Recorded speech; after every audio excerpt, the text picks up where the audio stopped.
Okay, so at this point in the course, we've had 4 lectures so far. The first lectures, we're talking about the Turing machine model of computation.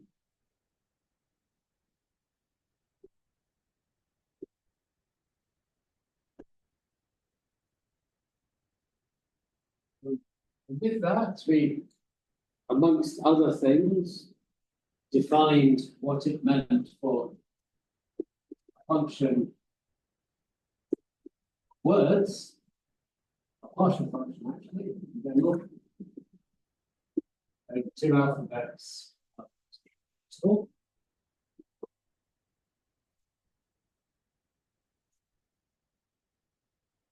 Then, using the notion of representation, we lifted that, if you like, to defining what it meant for function from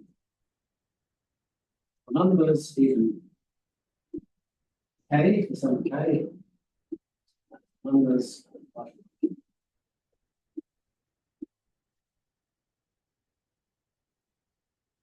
Then last week, we looked at this class of partial functions on the natural numbers that had its own sort of mathematically self-contained definition. These were the partial recursive functions. Partial recursive functions.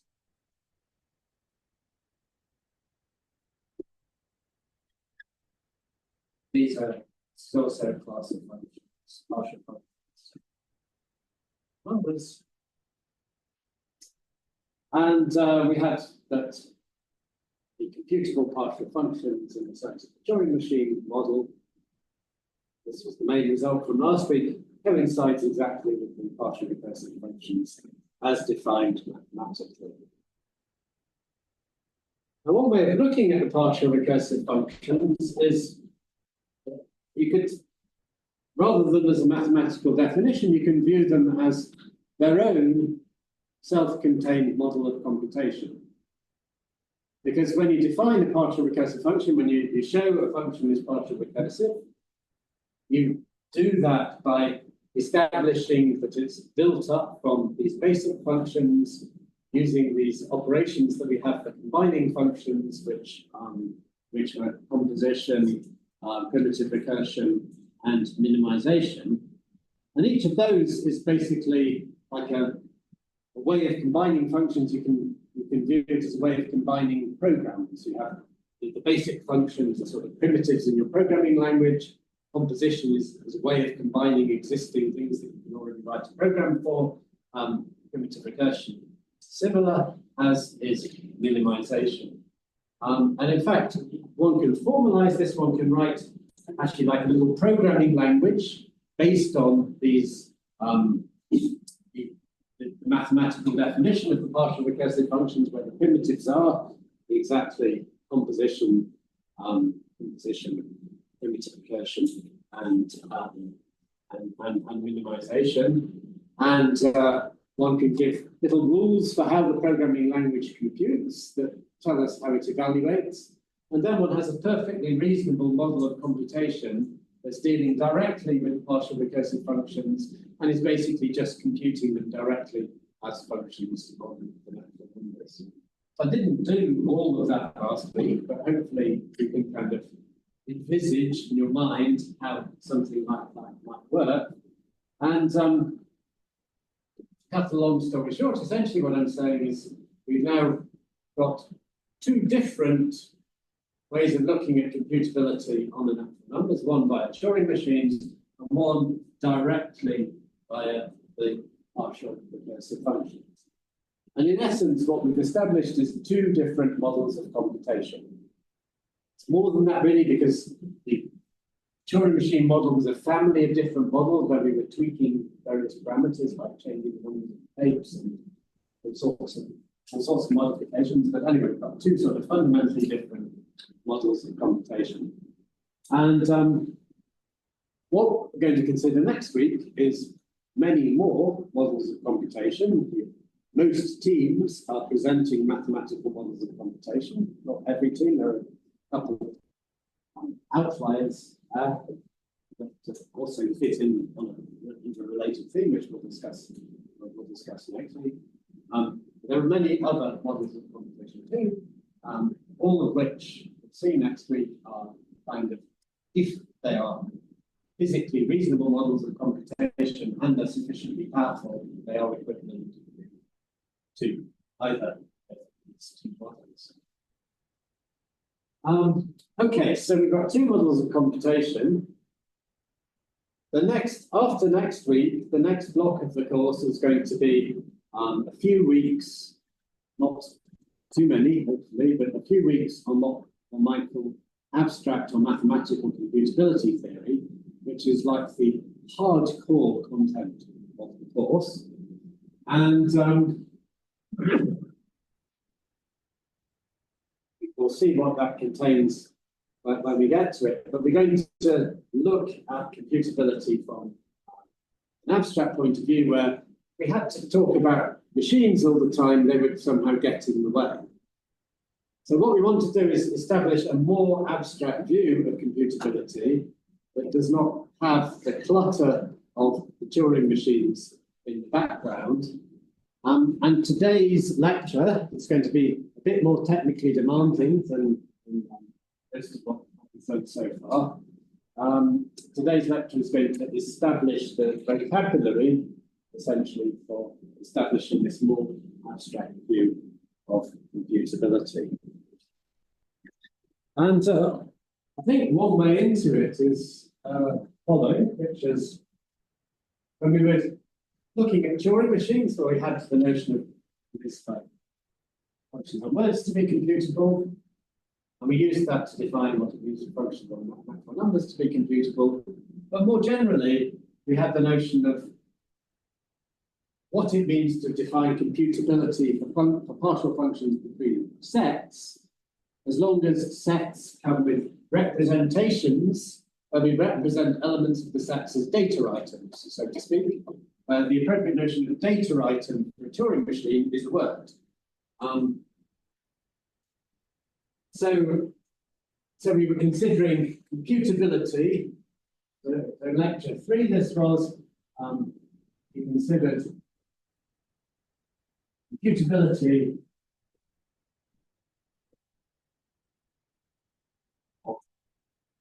with respect to sets, so functions on sets and decision problems on sets and so on, but with respect to sets via using representations. We were representing a set X.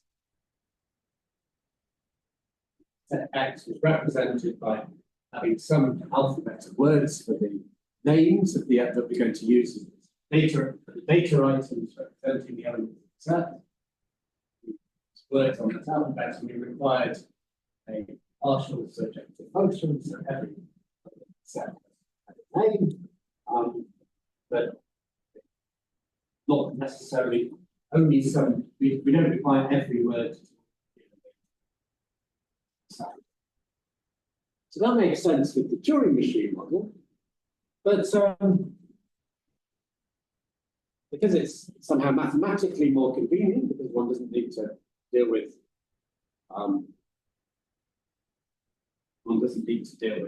Turing machines.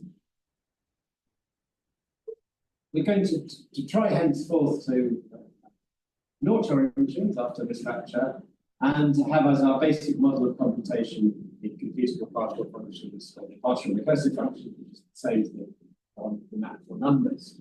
So given the equivalence here, it's natural to move instead. So henceforth, we're going to consider an equivalent view of representations in terms of what's computable, but where instead of using words as the data items, we're going to use natural numbers as the data item. So henceforth, we consider Mainly, of course,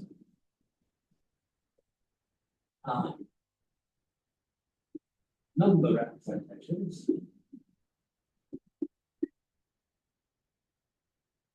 So instead of representing a set by a partial surjective function of words, we'll represent a set by a partial surjective function. Partial surjective function of numbers. And to talk about computability between represented sets, we use the notion of computability between functions on the numbers, namely partial recursive functions. Then we don't need to do it machines. There's just a more convenient abstract way of doing things, and I'm just going to very briefly go through some of the basic definitions that arise in this case. So, with number representations, I'm not going to spend long on this.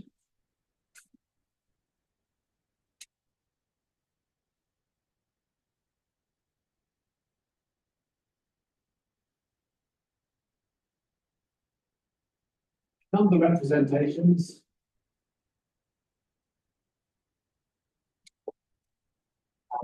Firstly, there is a canonical representation of the natural numbers. So when this represented set is the set of natural numbers. So when we were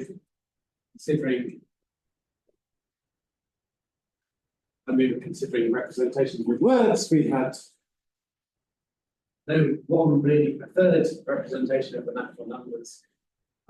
Binary representations opinion, but anyway, it's a canonical representation, which is what?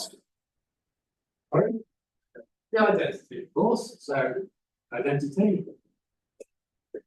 That's of course a partial surjective function, of course, it's even a total.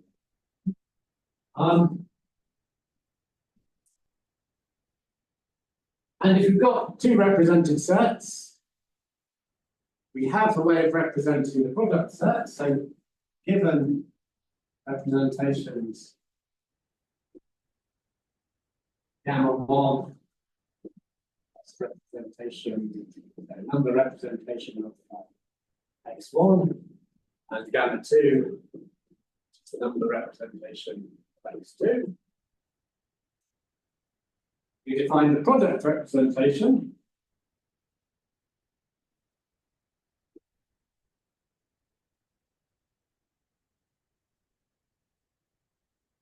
Let me just call that. Let me just change this out. Equal gamma sub x for x and gamma sub y represent y. We'll define the product representation gamma x times gamma y, which is a representation from the natural numbers, again a partial surjective function to the set x times y, and this is going to be defined by the map n. What?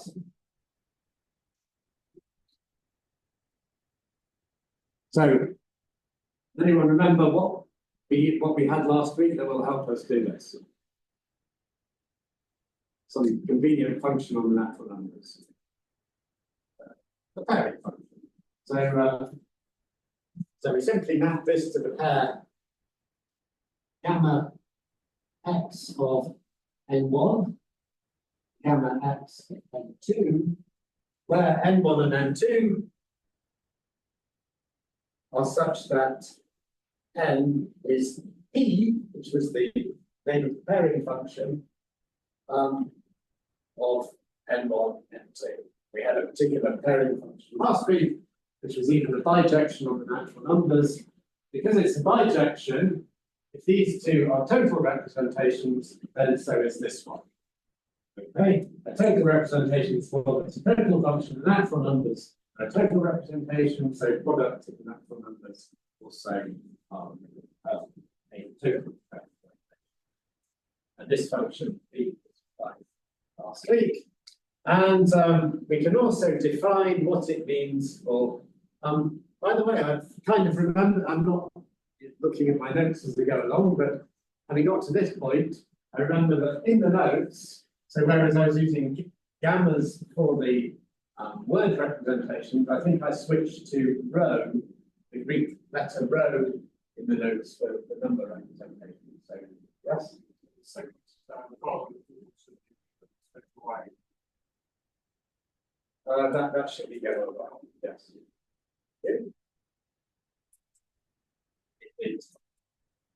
So in the notes, I'm using rho there, but you have to be a bit careful because the font I'm using, the rho in LaTeX, looks a bit like a P function, looks a bit like a single P, so be careful with which one is which in the two cases.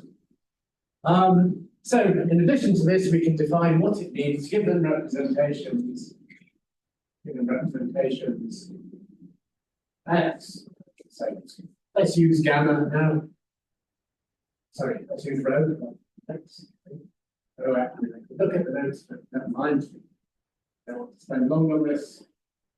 So given the representation of X and representation of Y, we can define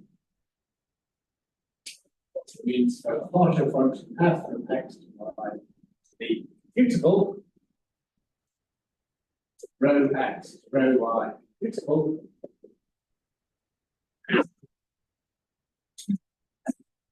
Okay. Basically, in the same way that we define computability between word representations, only this time we require that there exists the realizing function is a partial function on the natural numbers, or equivalently a partial recursive function.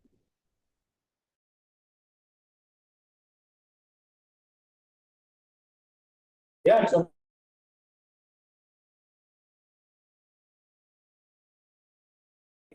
function.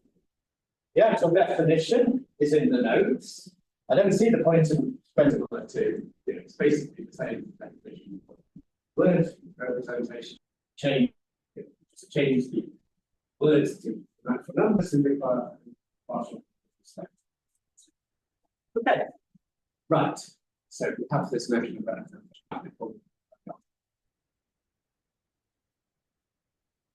right. So what I want to do then for the so what I don't understand is the video is very jumpy, but the Ethernet cable was not properly plugged in, and hopefully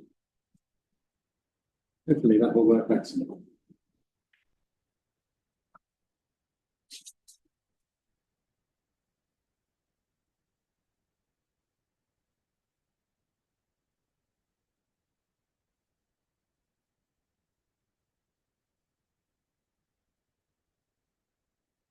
What I want to do today is now set up basic machinery about the partial recursive functions on the natural numbers. It's going to allow us to develop this abstract computability theory. And the first one is going to be very useful is to move in the right direction. The first one is going to be very useful is following device, which is we observed a few lectures ago when talking about the second lecture, I think. When we talk about non-computability, so there exist non-computable things, that there are only countably many computably enumerable languages. For similar, because there are only countably many essentially different Turing machines. For a similar reason, there are only countably many computable functions between words of a different alphabet, and for the same reason, there are only countably many computable partial functions on the natural numbers. So what that means is there are countably many, obviously infinitely many, so countably infinite computable partial functions. We can write an exhaustive list, infinite exhaustive list containing all the computable partial functions. So that's just, in a sense, obvious. But what's going to be very useful to us is having a well-behaved way of enumerating all the computable partial functions. So for any arity, and to be consistent with the notes, which are written in this way to be consistent with textbooks, I'm going to switch from K to my arity to N for my arity. So for any arity N, we're going to exhaustively enumerate all the partial computable functions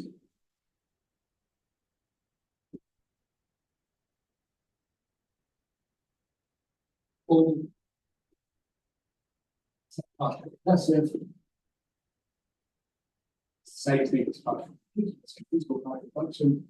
We enumerate all partial recursive functions from n tuples of natural numbers to natural numbers in a list. So this is in the following way. So I'm going to start counting from 0, and we use the Greek symbol phi, which is standard in computability theory for the enumeration of partial functions. So phi superscript n is the enumeration of the partial functions of arity n. We start counting from 0. So our first partial function is phi sub 0. Phi superscript n sub 1. Phi superscript n sub 2, and so on. And we're going to find a way of doing this, so counting through all the partial recursive functions in such a way, such that for every e,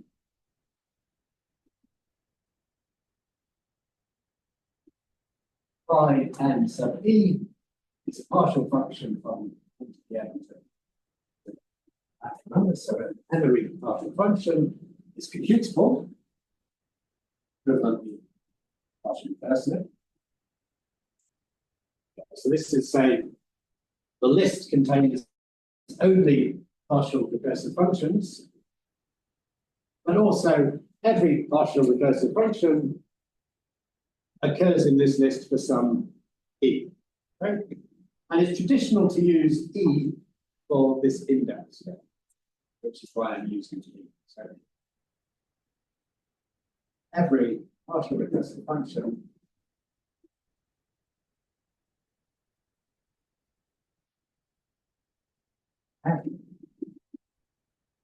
arity n occurs somewhere in the list as f is phi sub n e or sub e.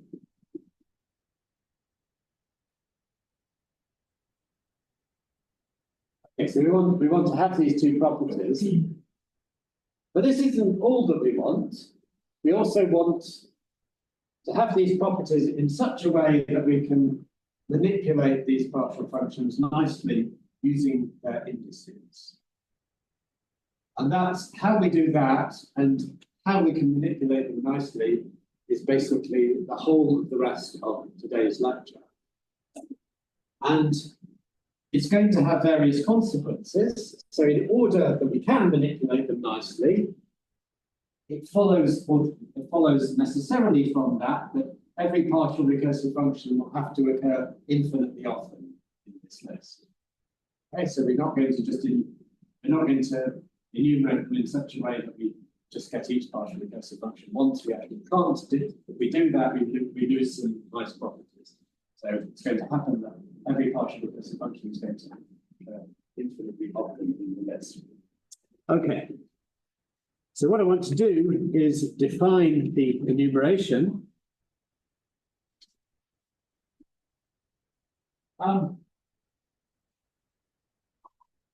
Okay, maybe before saying that, once we've done this,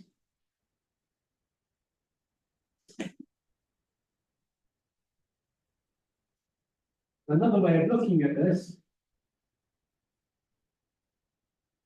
note that we consider the function that takes the index e, a natural number, to the partial recursive function of arity n with index e. So this is a function from the natural numbers, which by these two properties gives a surjective function onto the set of n array computable partial functions. We have a surjective function on the. I'm not going to write out the definition of this. I'm just telling you this is the set of computable n array partial functions.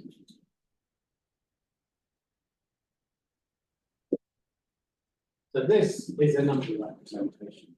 So essentially what we're establishing is a number representation for the set of computable.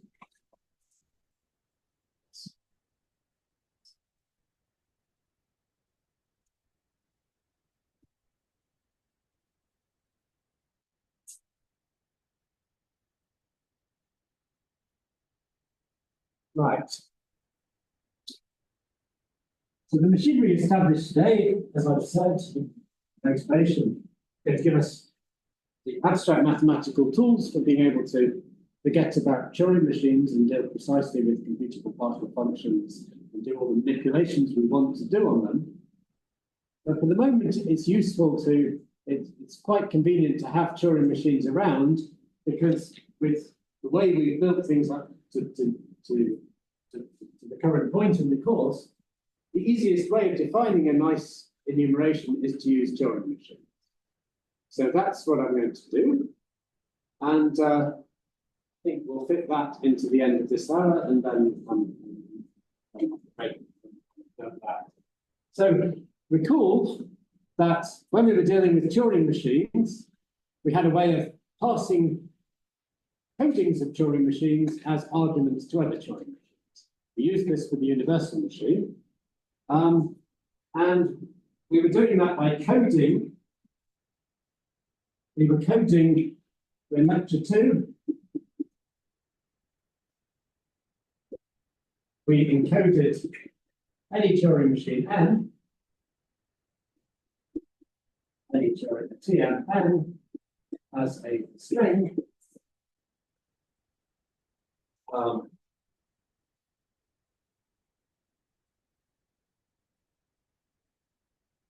Angle brackets n was my notation for it. And this was a word over what I call the universal alphabet. And this was the alphabet that gave us a convenient representation of Turing machines. So this was where sigma u, and what the version we had 0, 1, and -1. That was in a nice way, some punctuation like that, and like square brackets, separator, which I had with double bar and bullet. Okay. So we can encode a Turing machine as a string, but since we can encode it as a string, last week we had encoding finite words as numbers. So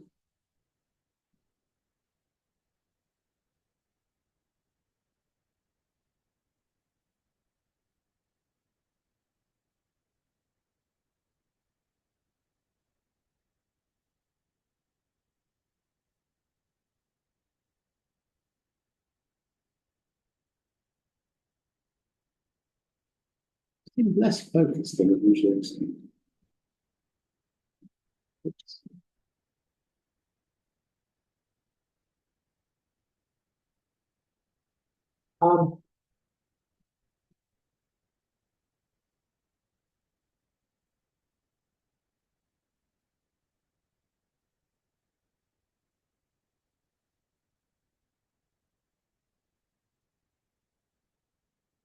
So that universal alphabet has 7 symbols. So we can 1, 2, 3, 7 symbols. So we represent each symbol by a number from 0 to 6. And then we have the encoding of words as words of words of natural numbers over as natural numbers, which we had last week, which I was using these kind of corner brackets for. So given this, for any Turing machine M, we have that a Turing machine M is encoded as a number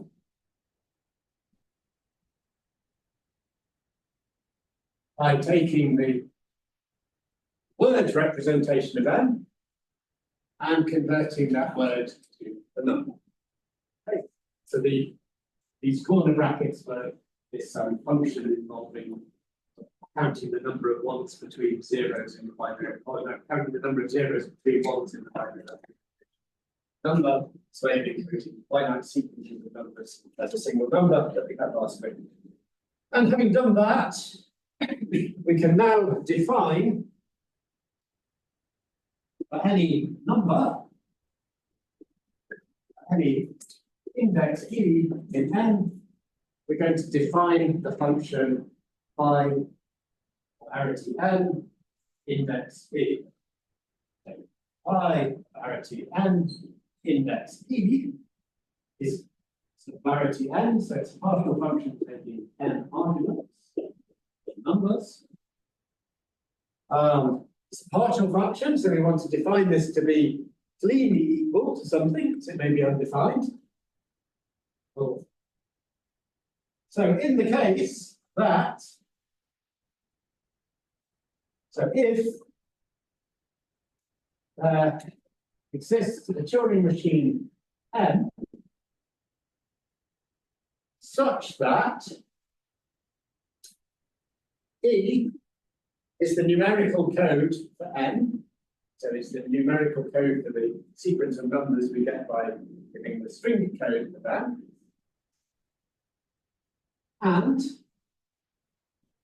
when run on inputs,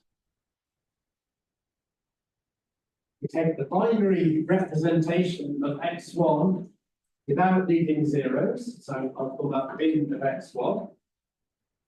And we do that for x2 and for xn, and we separate them by commas. We're assuming our Turing machines have 0, 1, and comma. Take out of that. So when run on the input that represents x1 through to xn, Turing machine Tn halts with binary representation of y on the tape, then we return y. Okay? And if that doesn't happen, okay.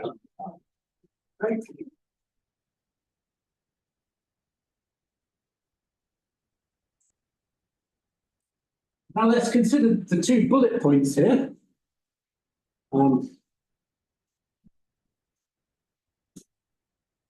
So the first one is, well, let's consider the second one first. That every partial recursive function has a parity n has some index e. Well, that's true because every partial recursive function, we know partial recursive functions are the same as the computable partial functions. So every computable partial function has some Turing machine that computes it. And we said in lecture 3, that's the same if we use the binary representation allowing leading zeros, or we use the binary representation that doesn't use leading zeros. So actually, we have a partial computable function. There's a Turing machine that computes it for the binary representation without leading zeros.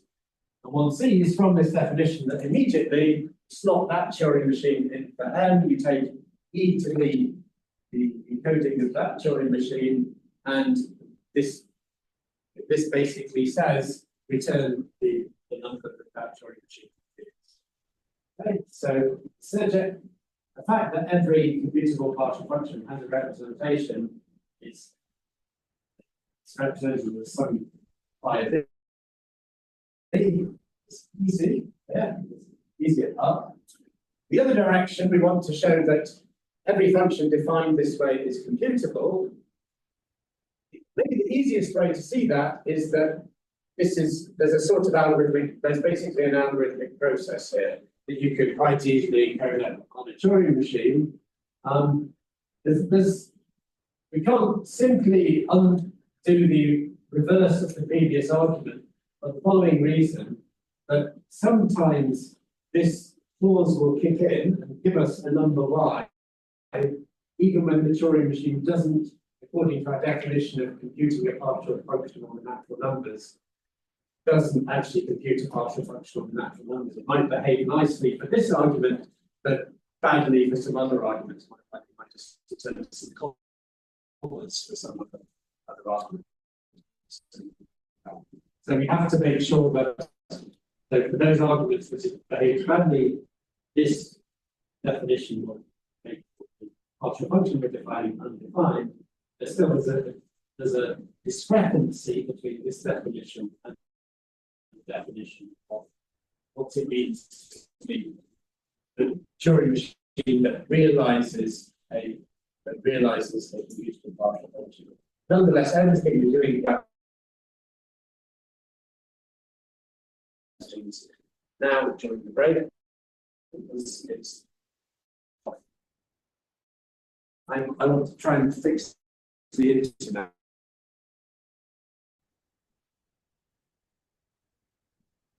So we have a particular enumeration defined using Turing machines of the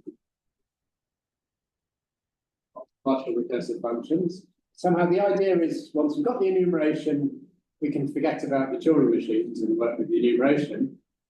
Only we're going to have to establish some properties of the enumeration, and for those properties we'll need to use the definition with the Turing machines. But again, once we've got the properties, then those properties will nicely package up everything that we need to know about the partial recursive functions and then proceed with these abstract properties. So the rest of today's lecture is sort of establishing the relevant properties of this enumeration.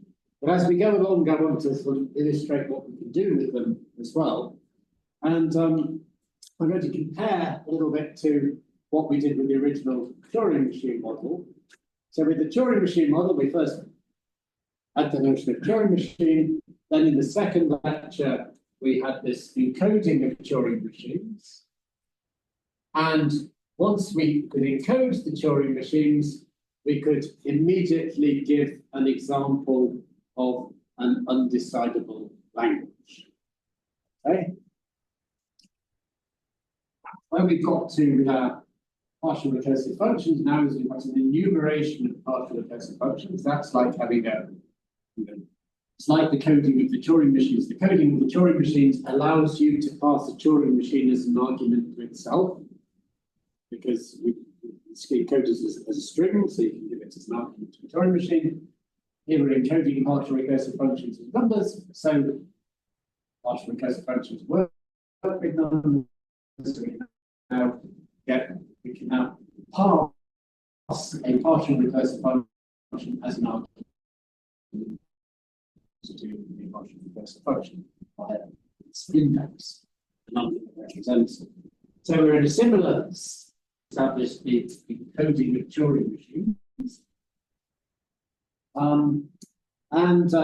First thing we did when we had the encoding of Turing machines was we proved that there is an undecidable language. So we're going to likewise give we gave an example of. We're going to likewise give an example now of a total function that's not computable. Yes? Show the best example of this function. Sorry, in the last hour. Well, I kind of discussed that at the end. Yeah. It's a bit high level. You can look at the notes, but the notes encourage you to think about it for yourself. But it will actually follow immediately from the universal partial recursive function, which is what we're going to do in just a little bit. But before that, I want to give an example of applying this enumeration. So I'm going to show that I want to use it to give an example of a total function which is not computable. So, proposition,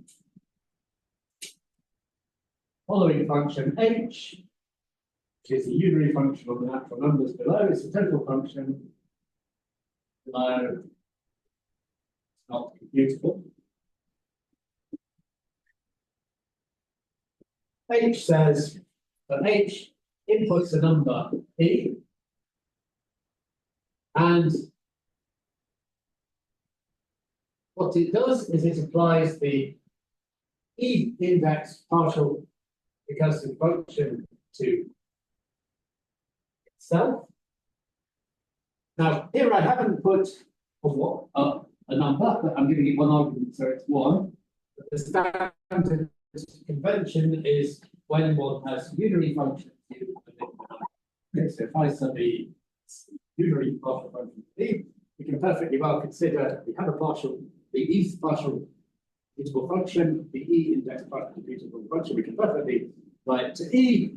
And what we kind of want to do is, we know phi of E is a partial function. The idea of this is to sort of totalize it in a sense. So in the case that this is defined, we add 1 to it, separate it from 0. In the case that it's undefined, but this is if phi E of E is defined, it's otherwise. So this is a perfectly well-defined total function mathematically, but it's kind of, it looks very unlikely that we would be able to compute it, because we sort of, to know whether or not to return 0 or something else, we need to know whether we apply the E index partial computable function to E, whether or not it's defined.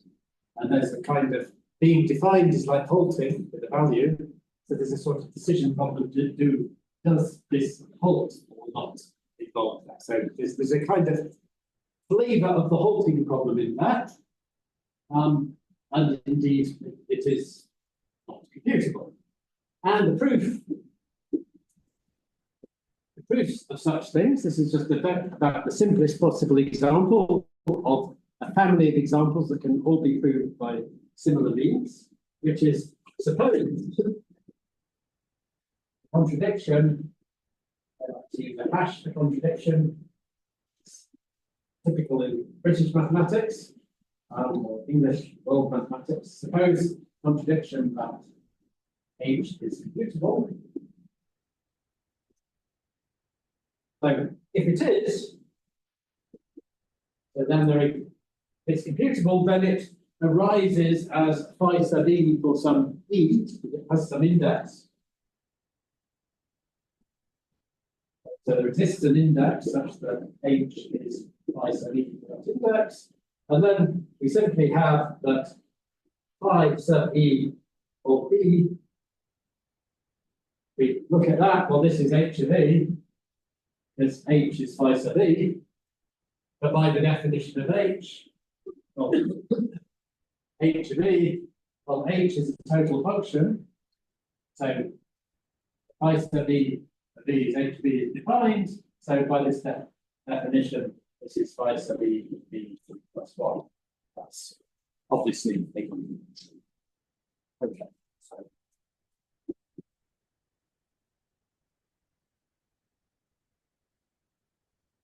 And as I say, this is analogous to the kind of argument we used to show that once we've enumerated the Turing machines, that means we can construct a language that's not decided. The next thing we did with Turing machines was establish a universal Turing machine.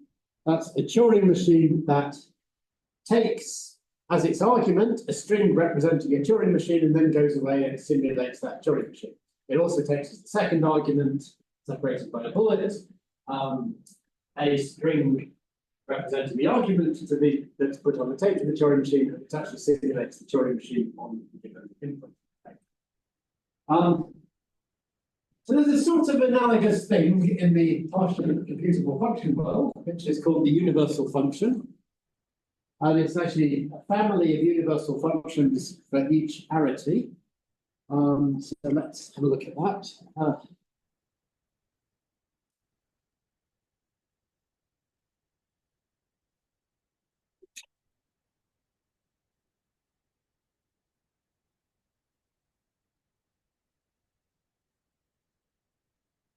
So just like with the universal Turing machine, we're going to formulate the existence of the universal function as a theorem, saying there exists a beautiful function which has a universal behavior.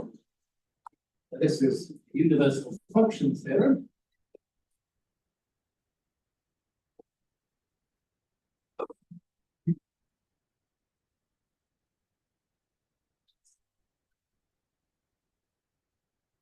So I'll state it and then we'll compare it to the universal Turing machine. So for any interesting arity, I've never actually thought about whether we can have what happens with arity zero. It must be a trivial statement. But anyway, for any interesting arity, the n+1 arity function, which we call the universal function. So the universal function, the standard notation for the enumeration of the partial computable functions is phi, and the universal function is psi. You have to be careful with distinguishing phi's and psi's in your Greek alphabet. So we help ourselves by putting a u here. So psi u, the universal function of arity n. The idea is this is the universal computable function of arity n in the following sense. It takes n+1 arguments. The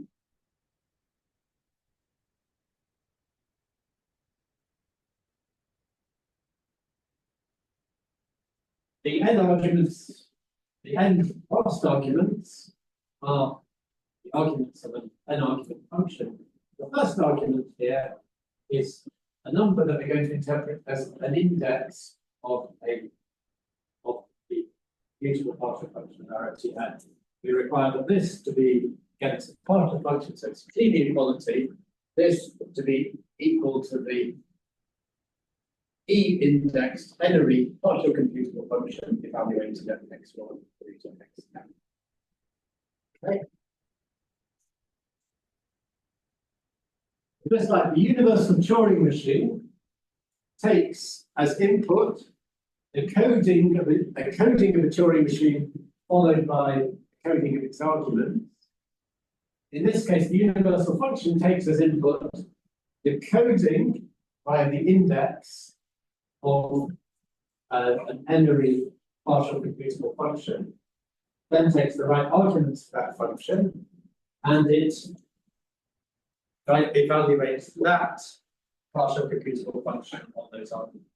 So again, we can view this as kind of, just like a universal Turing machine, we can view this as sort of general interpreter or compiler, if you like, for n-argument partial computable functions, where the E represents the program we're giving it, which tells us which partial computable functions to value. The theorem states that. Good point. There's an incomplete sentence there. So this is a already a well-defined function.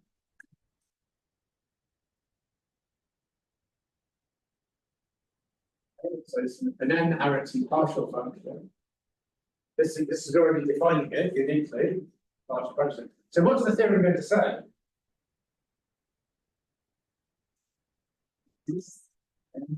Well, it exists and it's computable. That's right. So it's computable. So we have a computable way of turning an index into the partial function. In other words, we have a compiler sort, an interpreter sort of partial functions. So, how's this going to work? Well,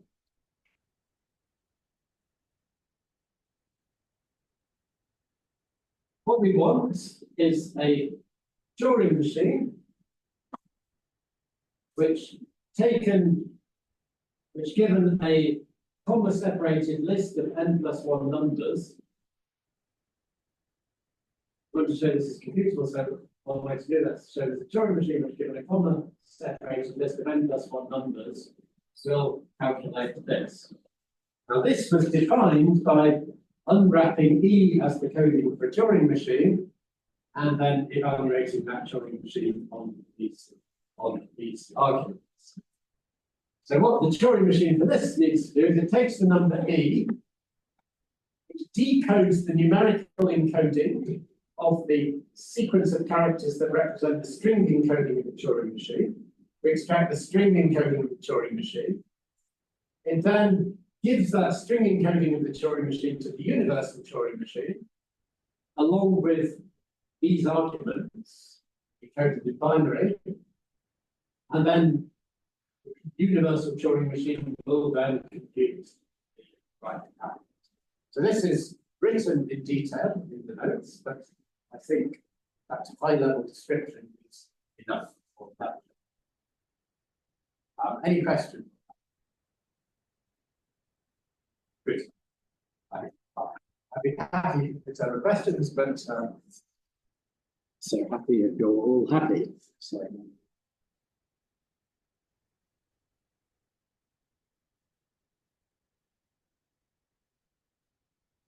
Right. So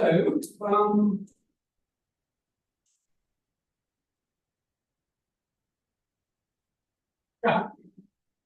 So let's give an example of the universal Turing machine. So how we can use, sorry, not the universal Turing machine, universal partial computable function, how we can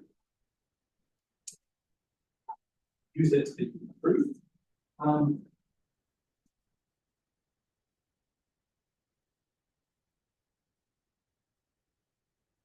So I'm going to use the universal function to again prove maybe this was, here we had a particular function that's not computable. I'm going to show that now a function that would be of more interest than that one, but arbitrary, but a function that genuinely is interesting in its own right, not computable. Again, it's very intuitive that it's not computable, but the question is, how do we actually show mathematically it's not computable? And once we've got the universal function, it's very easy to show that.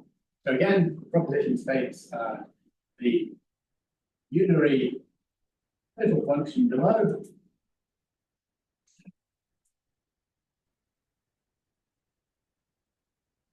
not computable.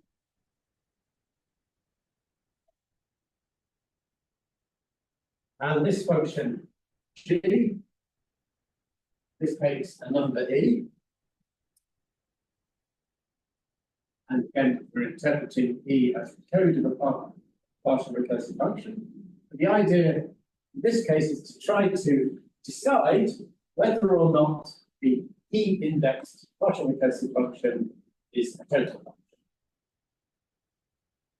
Now we can't even really decide whether, if we consider any one argument, we can't decide whether a function is defined on that one argument. So it would be absolutely preposterous to be able to algorithmically decide if a function is total, which is if it's defined on all arguments. We can't even decide if it's defined on one argument. But still, how does one prove that? So let me finish the definition of the function. So it's going to be 1 if function phi of E is a total, so the unary function indexed by E is a total function, and 0 otherwise. And we're saying this is not computable. And what this is saying, in the language of representations, we have the representation of the partial computable functions. We've got our representation that maps natural numbers subjectively onto partial functions set of computable partial functions. So this is E max by. And here we're looking at the subset of computable partial functions that are total. So here we have, let me write this in a nice way. So here we have computable partial functions. Here we have computable total functions.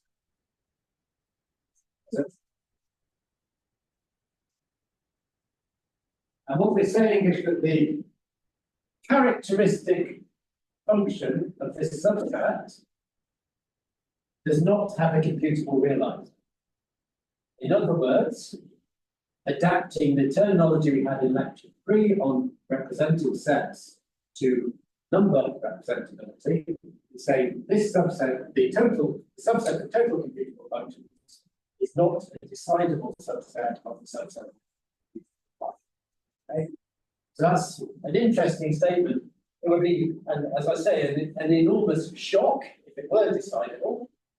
There's still one needs to be able to prove that such things don't hold. And now we can prove this very easily. Let me let's maybe keep the theorem and prove over here.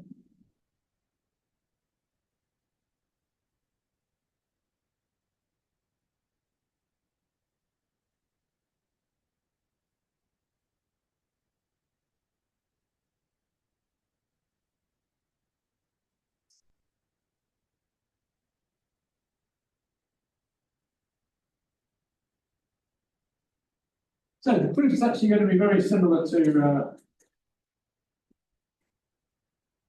before. So suppose, again, for contradiction, that G is computable. And now consider the function which we'll call H. So H is defined to be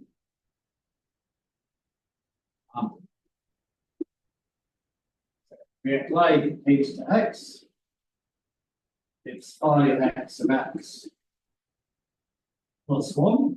So it looks very, very similar to what we did before. And this is if now the condition if 5x is total and otherwise. Okay, so this is a. Oh, I seem to have forgotten to move the camera.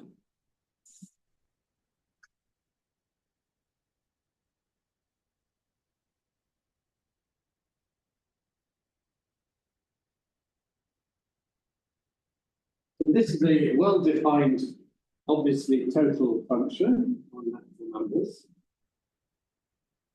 And the point is that if G is computable, and so is H. And H is computable by the assumption that G is computable.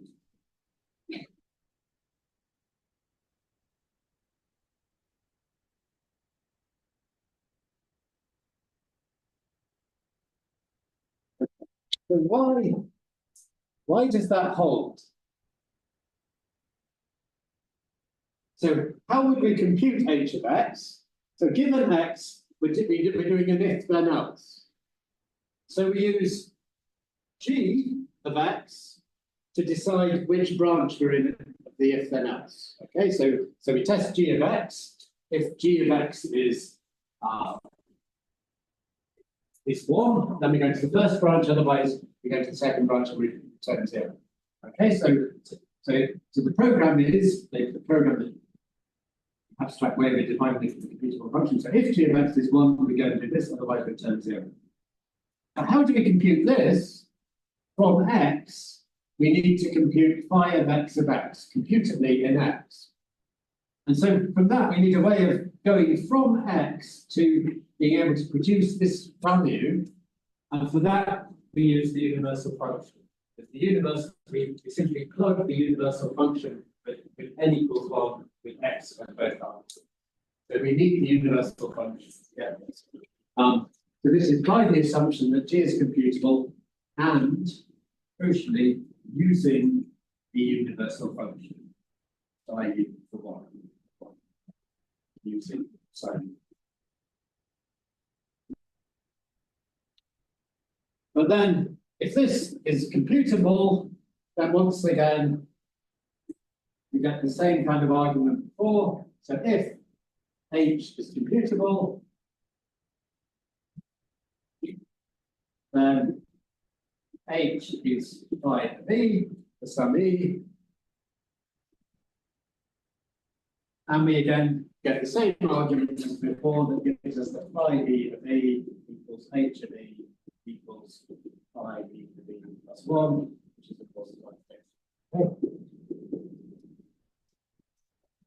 Right. So that's the universal computable partial function, which is the analog of the universal Schrodinger. Okay, so having got this far, there are going to be 2 more results to complete our picture of the things we need to know about the partial computable functions.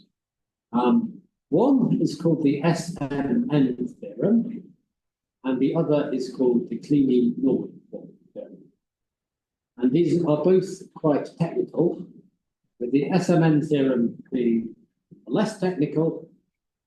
So we're getting steadily more technical. So the SMN theorem for the first one, or the Kleene normal form theorem. Well, so let's do the SMN theorem first.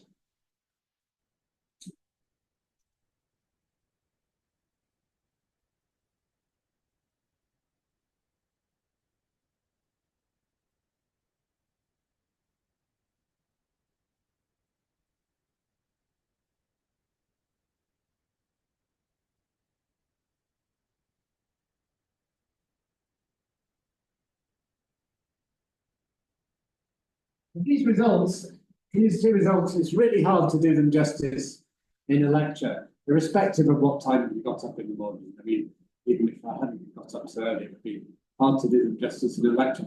There are key results for the course. They benefit from some deliberating over. So you've got some time now from after this lecture, you should look at these results and think about them. You have more time than usual because next week there is no exercise class. So the exercise class on this material is going to be in 2 weeks' time, the exercise class on today's material. And that's going to involve looking at these theorems. So you have your presentations to prepare for next week, but I thoroughly recommend that you, from time to time, when you get bored with your presentation, you have a look at the SMN theorem and the Kleene normal form theorem, at which point your presentation will suddenly seem a whole lot more interesting. But anyway, you take a bit of time and go back to them, think about them, and try and understand what they're saying so that in time for the exercise class in 2 weeks, you're a little bit ahead. I'm going to try to explain them in the lecture, but as I say, it's hard to do them justice. Let's start with the easier one. I always find this quite difficult material today. So theorem, the S and N.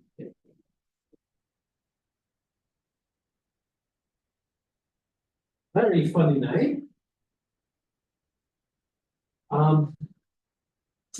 Why S and N? Well, the theorem says for every n greater than n greater than 0, so n and n are numbers, natural numbers, there exists an n plus 1-ary function, total function, called SMN. So superscript n, subscript n. So this is an n plus 1 array, so it takes n plus 1 arguments, although the superscript is n, we're giving it an extra argument, such that, sorry, it is actually total, yeah. Let's emphasize that. What's taken? But even better, it's primitive recursive.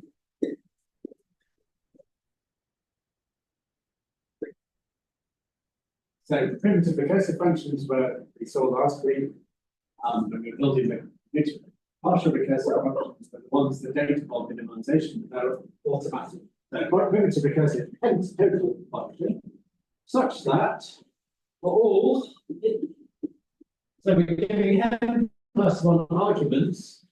The arguments we call E, because we're going to interpret it as the index of a partial recursive function. And x1 through to xn. We have that if we consider, well, the point is that we can compute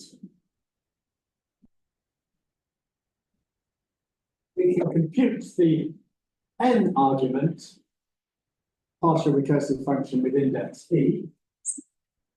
So here we're giving this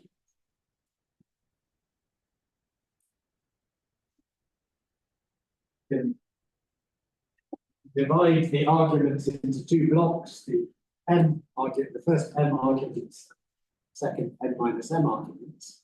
We can compute that in 2 steps by the second step is considering the n minus m argument partial recursive function with index at the point of Smn is that it gives us the relevant index here. So we apply Smn e x1 through to xn.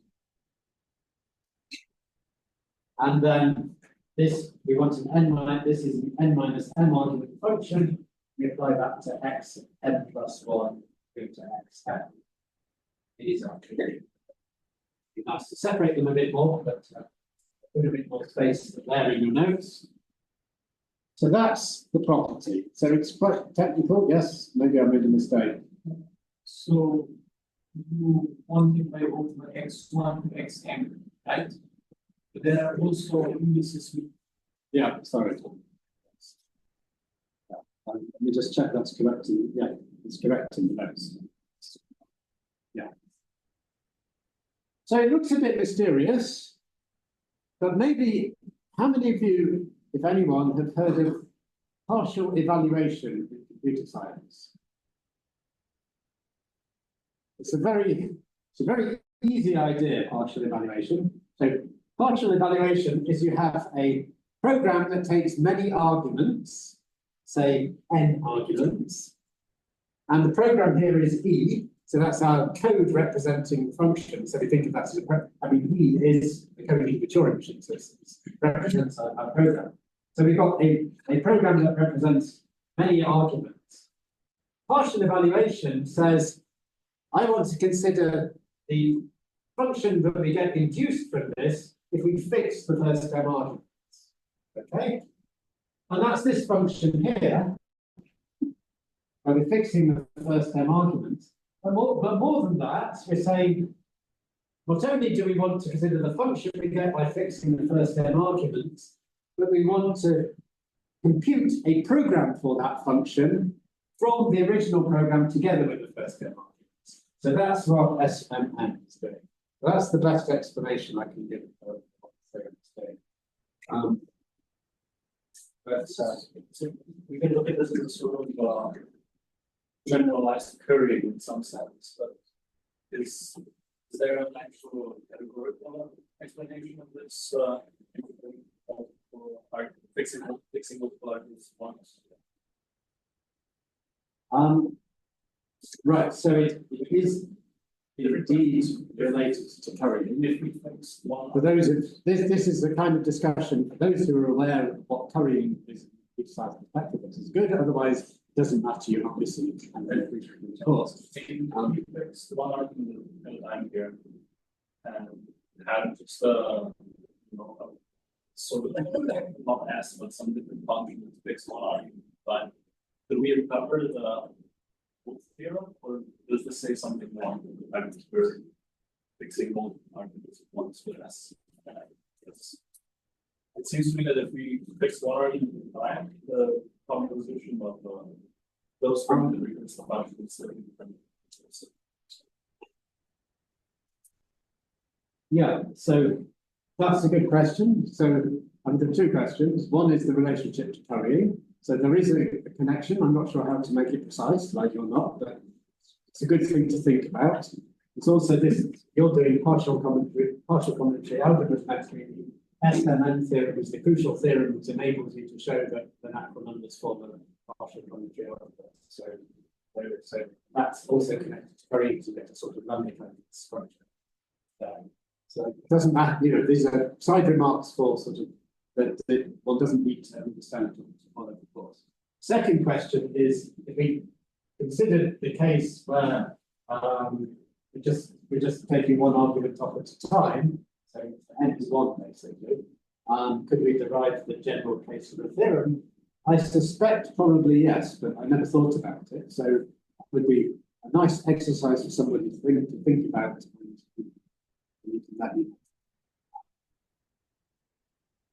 Right. So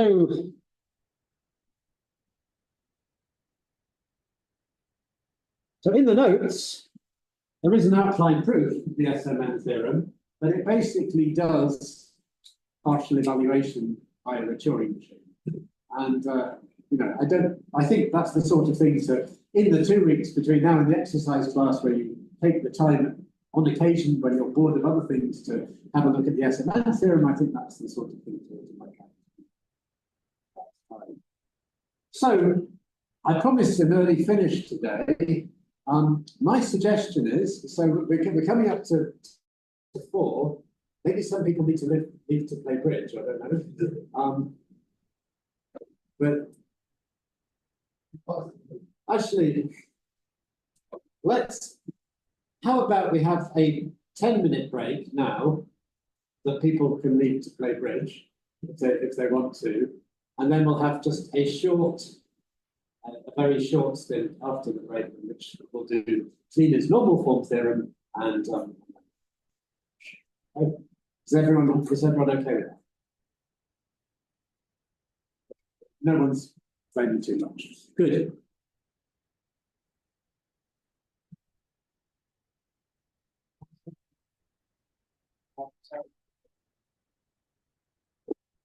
Okay, so the remaining thing I want to do is the last big theorem. As I said, they get more technical. They go along. This one is called Kleene's, or really Kleene. Kleene mapped for already on the course a few times. With Kleene's normal form theorem.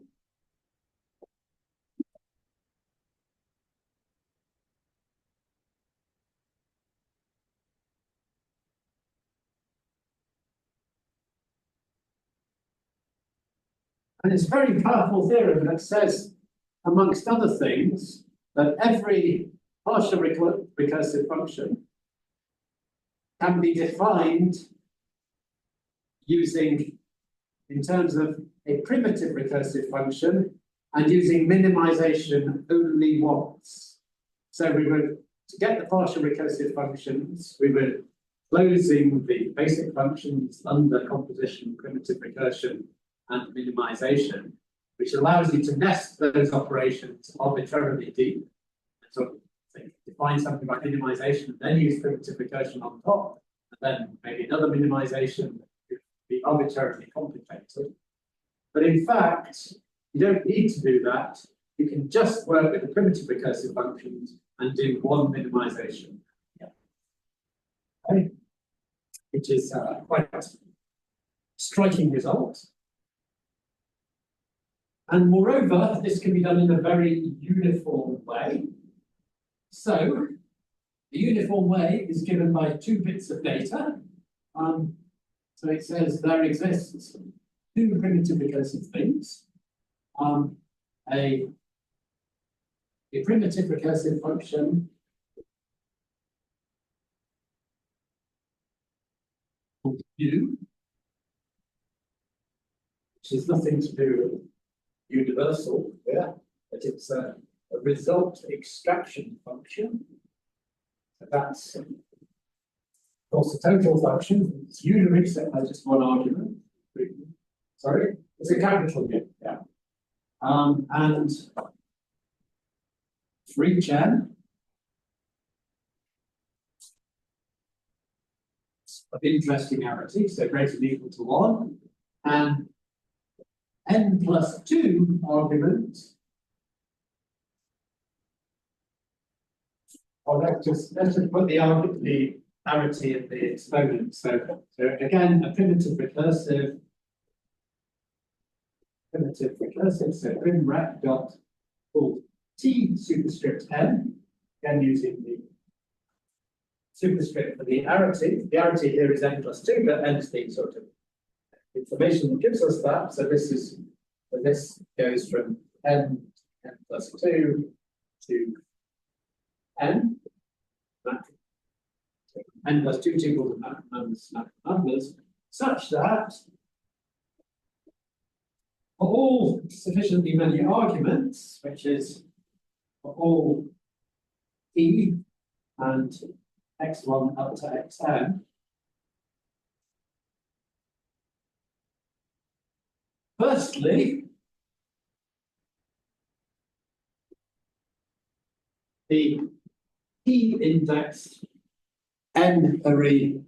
Oh, sorry, it's not been a good day for the video today.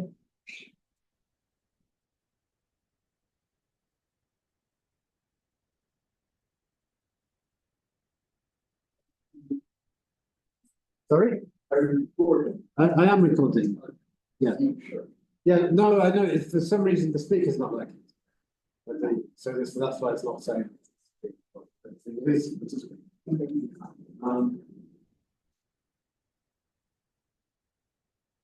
So the thing was working, then we got the camera fixed and the microphone fixed, but the speaker. So we're quite that time. So, well, we can start the lecture anyway about the speaker. Anyway, the E index n-ary computable function can be computed as okay, it's not quite right what I said about the minimization. We apply we do one minimization, but then we apply the results extraction function to that. So the results extraction function, a primitive recursive function, applied to a mu. That's so mu is the minimization of the Tn function applied to. So the Tn function is an n plus 2 argument function, so its minimization takes one argument less, because in the remaining argument we search for the first 0. So here we give it n plus 1 argument, and this is e x1 through to xn. And R.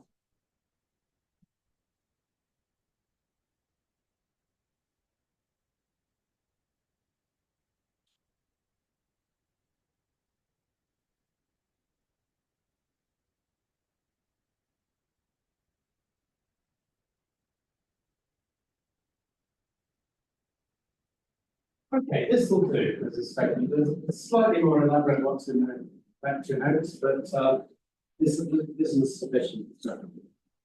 This theorem again states the existence of these.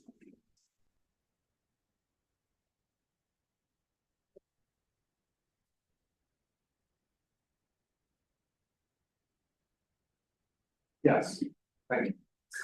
So indeed, there exists primitive recursive functions in this, so that, and the point is that the E-indexed partial recursive function can be computed as take a primitive recursive function in n plus 2 arguments, supply the program index E, the n arguments you've got, and look for the remaining argument that gives us the first zero.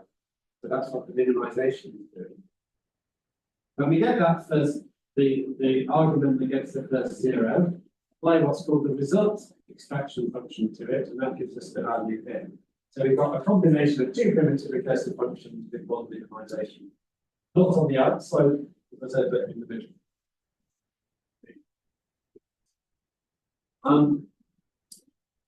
And the way it works is this, that we use T. So T takes a first argument together with a program code and the n remaining arguments are going to feed to that. And essentially, so the program code represents a Turing machine that's going to compute via B. These are the arguments to the Turing machine. And essentially what the first argument is a coding of a sequence of configurations in the execution of the Turing machine, starting with this, the Turing machine E, starting with this tuple of arguments as its initial data. So T of and it's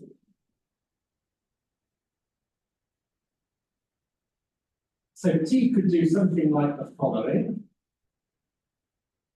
If its argument represents a sequence of configurations, a legitimate sequence of configurations of this Turing machine, starting with this data, and that sequence is a finite sequence of configurations, step by step, and the last such configuration is a hold configuration with a binary representation of a number on it, then the Tn function returns 0. If that doesn't, if it's anything else, the first argument is anything else other than a completed sequence of configurations starting of the Turing machine, E starting indexed by E, starting with the initial configuration, the Turing, the T function returns 1.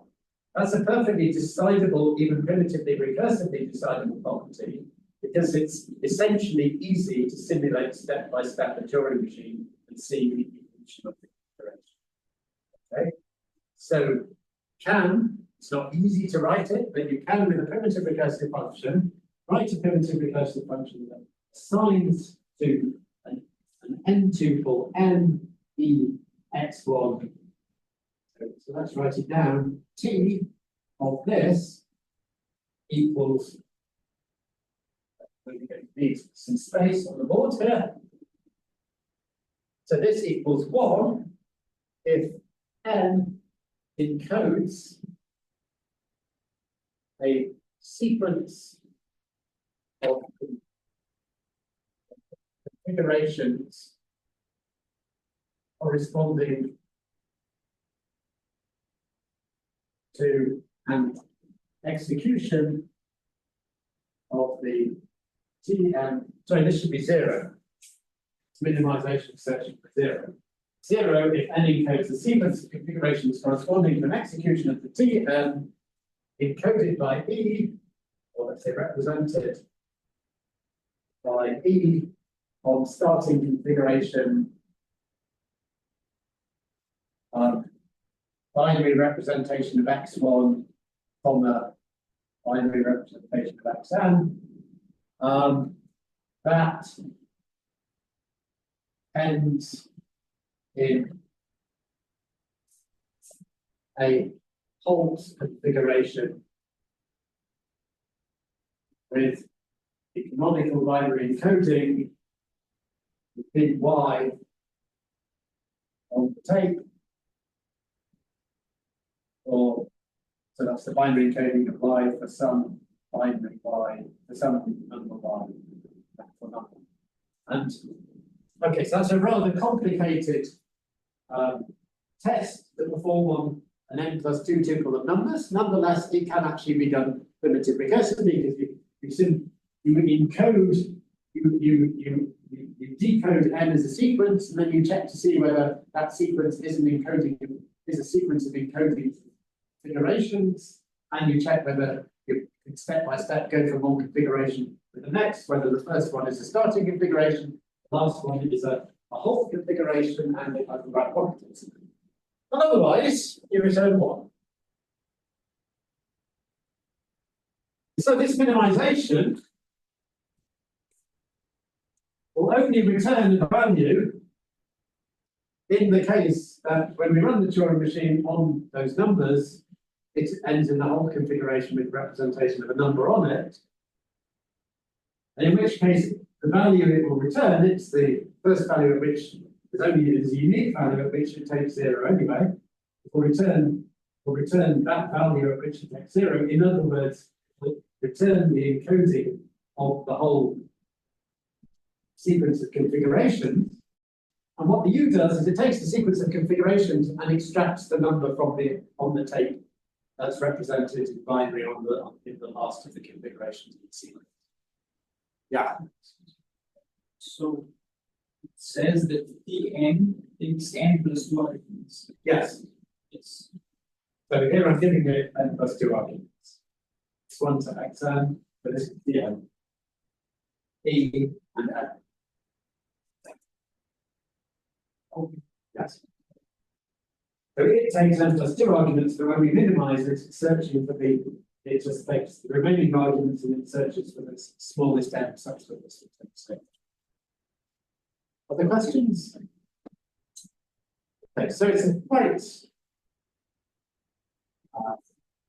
complicated property,